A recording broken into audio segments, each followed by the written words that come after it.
Naniwa, the only non-Korean in the WCS Global Finals, against the #1 ranked player, Zerg Soulkey. Over here in the upper right, the foreign hope. Make some noise for Naniwa.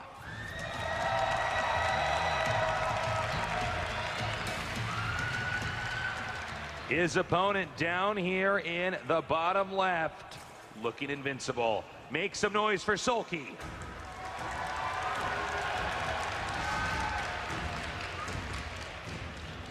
You know, BlizzCon, such an awesome event every year, Tasteless. You know, in fact, this is where I started my live casting career. Oh yeah, that's actually true. Back in 2008, this was my first live event that I ever casted for StarCraft. That's true. We did that together. Yeah, that was a lot of fun. And you know, it was I think this is probably like my 7th Blizzard event, if I can count the WWIs. So yeah, it's so good to be down here with you guys. A real honor, a real treat. Now we got these two players now starting their builds out. We do know that Naniwa is going for Gateway first, but we don't know exactly where he's going to tech. We're going to have to see, you know, from Soulkey as well, what direction he wants to take this game in. Yeah, it's looking like Soulkey may in fact go ahead for a hatchery first. Not that weird. You know, this is a build that Zergs are using more and more and more because Protosses are not going for cannon rushes that often.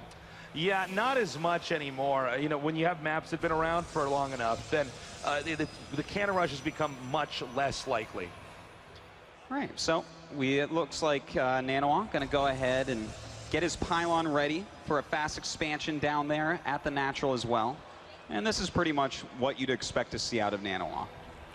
But will he go for the same type of unit composition as last game? That's the big question. That's what we're going to find out shortly here. Well, while we have this short amount of downtime, the Sun StarCraft trailer's out, Artosis. Yeah, everyone should go check that out at ongamers.com. It's going to be out super soon. I'm super pumped. Yeah. Can't wait to see it myself. Now, head-to-head here with these two players. If you're Naniwa, okay, and you're in this position, what do you tell yourself? How do you go into this match? Especially with the way that last game came out. I mean, the last game was pretty brutal, man. I think you just literally brush that game off. You just act as if that game didn't happen. Yeah, sure, you're down 0-1, but this is a best of 5. It's not like a best of 3 where that happens, you just think to yourself, well, you know, now I have to 2-0, that's too tough. But starting out 0-1, just forget about it. Play your best, bring your best game. There's probably not going to be another game in this series that looks like that game #1. Yeah, hopefully not. You know, Soulkey probably very confident from that series. From that game, rather, back there. Just, Naniwa looked weak from the way Soulkey opened. Soulkey got an opener that was supposed to beat something else Naniwa was going to do, right? Yeah. And instead, Naniwa was in a situation where he should be fine, but he wasn't. So yeah, Soulkey probably feeling great about this. By the way, we got Ling speed started here. And Naniwa going for this little expand build here. There's just still, though, a lot of different options here for where he can take this. Oh, yeah. He can go down absolutely any tech route. He can go ahead and just do a gateway timing attack. He can go into a third base rather quickly. We won't know for a little bit here. My guess would be that he wants to take a quick third base. And he is getting the gates before any tech, so we could see a little bit of pressure out of him as well. Yeah, okay, now we're getting a better idea. More gates here, but no real tech being shown. So there's a high chance Naniwa is going to try to be aggressive here and maybe punish this Zerg. You know, 5 gate, this is one of the oldest ways to go about playing against after a gateway expand. In fact, this Overlord going to be able to scout these other two. Now, if he sees both those, okay, now if he, at this point in time, he knows exactly what's going on. He has seen literally everything that he would need to see coming into this game. So he should be scouting around the map, looking for hidden pylons like the one we have in the center middle. You know, whether he finds that pylon or not, he's thrown down the Roach Warren, he's making some extra Overlords, and I expect to see a lot of units coming out of Soulkey, because as long as he doesn't take any damage right now, even if Naniwa doesn't do this attack, Naniwa is a little bit behind. Yeah, what we're seeing here, everybody, is Naniwa focusing on this attack so early, which, of course, he has to produce a lot of attacking units during that, but not teching. So if the attack fails, which is now, it's coming out here, if this attack fails, he doesn't have anything to transition into. The sentry's now moving forward, going for the pylons here. Let's see if this Lynx can actually take out this first pylon down here. Oh, but Naniwa did build that second pylon, so he will protect that for now. But already 7 roaches on the way. That is going to be a big problem. Now he does get it warped in. He can protect it from the high ground with sentries rather easily. And it looks like he'll be able to get an Overlord as well. Hitting this Overlord now, driving this out. Anything that he can kill helps right now. And I love the warp in here on the low ground with some Zealots and some sentries continuing to push forward. Now, that is the closest pylon he has up and running to his opponent's base. The Lynx coming down here again now. This is a real problem for Naniwa. He might have to force field around that pylon. Yeah, he may have to if he wants to really save it. It looks like he might let it die. And, ooh, seeing all these roaches over here, Tasteless, he realizes that this attack is basically done and immediately makes gases at home. Now, Naniwa is in a deficit here, but he is switching out the second he's identified that this attack is not going to 100% win this game, which is important. You see a lot of players, they'll continue to be going all in with this for, you know, even 20 more seconds when they need to shift gears immediately. Now we're going into first-person mode here of Soulkey as he is scouting around the map to see where else can he possibly deny his opponent as they attack in here. Yeah, moving his units around very, very quickly, trying to get into position. You know, the concave, very important when fighting against so many force fields. But Naniwa right now is just trying to force more units out of Soulkey. Yep. He knows that he's not going to kill him right now. Yeah, but he is not planning on actually breaking the Zerg at this point in time. But it could be tough for Soulkey to tell that from this position. Yeah, that is very true. And you never know. Someone might do something like that, and it is stressful to see. So Naniwa continues to poke in. This is some great moves by Naniwa, but Soulkey really is not in any trouble. And, of course, he's got that mothership core there, so he can get out of there very easily if he needs to. And from here, it's a balancing act for the Zerg. How many more drones can I squeeze out? Apparently, he's saying a lot. He just took 12 more out to get to his expansion. So he seems to have identified exactly what Naniwa's intentions are here.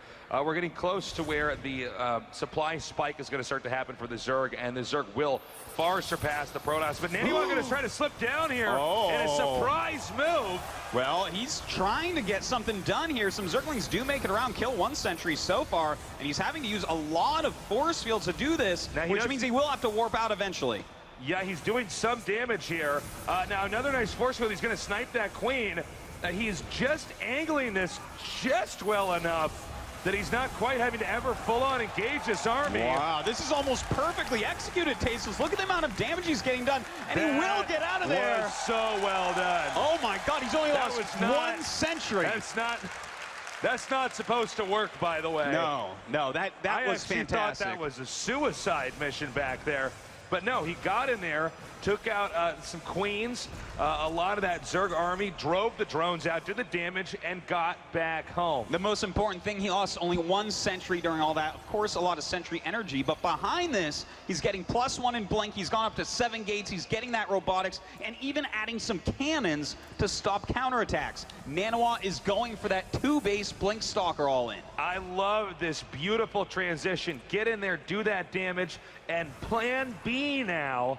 The Blink Stalker all in might just have Soulkey in such a position that he won't be able to out-micro his opponent. Force fields plus Blink, Zerg is going to have a hard time against that. That's true. It's going to take a long time to kill any Protoss units off, but Soulkey has more supply right now. He's up 143 to 110. He's getting his Hydralisk range. He's making a lot of Hydras and Roaches who have speed. He almost has a +1 range attack, in fact. So his upgrades are a bit better, and he has just the full tech tree for this portion of the game. Here we go. The Guardian Shield is up. Force fields are coming down now. The angle here a little bit tricky for the Protoss to get into if he could have just slipped down there a little bit further. Now that pylon is finishing, so another warping round can come. That spine crawler, by the way, so well positioned. And you know what, yeah, this is a great position here from Soulkey, but Naniwa does get to hide on the high ground quite often. This is the type of attack that can go on for 5, even 10 minutes. Absolutely. It looks like now he might try to go around that. Will put that pylon at risk of being taken out. There is a probe with the army, however, so he can remake a pylon if he wants to continue to warp in. Now, by the way, Zerg at 176 supply, but hold that thought. Force field's coming down here now. Dealing a lot of damage to the front of Soulkey's army, pulling back most of his sentries here. A really great job so far by Naniwa, picking off a lot of Soulkey's army. Naniwa continuing to press onward, pushing forward. Can he get Zerg out of position now? Another nice force field as he blinks back. He has to have absolutely perfect micro. Oh, those force fields, Tasteless, trapping a lot of the Hydras. He's dealing a great amount of damage, but Soulkey's supply is remaining so high, he's still up at 150. And now Soulkey is closing in around on the rest of this army, forcing Naniwa to retreat. Naniwa right now in a lot of trouble with that second, the plan B all in, I guess you could call it, resulting in a failure. Well, look at this. Multiple attacks right now. He's warped in some Stalkers over at the third base, trying to deal some damage, while this other group of Stalkers, they're staying right outside the main and natural. He's still trying to get something done, but... move command there. It's looking grim right now for Naniwa. Yeah, it really is. I like the idea of what Naniwa is doing, but I have to question how effective it will ever be in this situation. Soulkey, it's such a lead. I mean, Naniwa is barely scraping at 100 supply right now, as Soulkey has two massive armies chasing away Soulkey on both sides of the map here. Soulkey's up by 70 supply, and you can really see it on this map. So much Zerg coming up right now. Naniwa even has to kill part of his own wall to get home, but on two bases with very little tech, this is something that's almost impossible to come back from. Yeah, well, I mean, the real curse is here for Naniwa is how do I get a third base? Zerg could take a fourth and a fifth if he wants to right now, or he could play it differently and just try to run Protoss over. It looks like that's going to be his plan here now as he pushes forward. And that's going to be a GG.